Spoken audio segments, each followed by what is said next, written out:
अकलूज मतदान केंद्रावर गेल्या 50 मिनिटांपासून ईव्हीएम मशीन बंद पडलेले आहे। ईव्हीएम मशीन बंद पडल्याने मतदारांच्या रांगा लागल्यात। आयोगाच्या वतीने तज्ञांकडून ईव्हीएम मशीनची तपासणी सुरू आहे।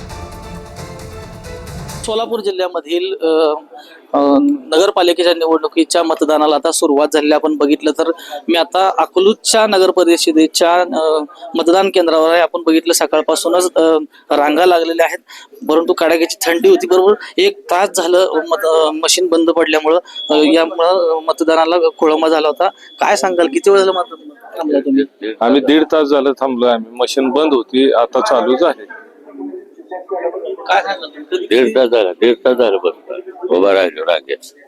मशीन बंद पडलं. मशीन बंद पडली। नक्कीच आपण पाहिलं तर आज सकाळपासूनच मतदानाला सुरुवात झालेली आहे। आपण एकत्रित पाहिलं तर आता मोठ्याच्या मोठ्या रांगा लागल्यात, परंतु 1 तास झालं ही मशीन बंद पडली होती। 1 तासानंतर आता पूर्ववत झाली आपल्याला पाहायला मिळते। आपण जर पाहिलं तर अकलूज मधील जी ही प्रतिष्ठेची लढाई आपण पाहतोय।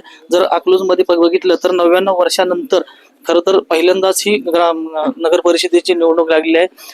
राम सातपुते भाजपचे असतील आणि मोहिते पाटील यांची प्रतिष्ठा आता पणाला लागली आहे आणि आज सकाळपासूनच मतदान केंद्रावर रांगा लागलेल्या आपल्याला पाहायला मिळतात।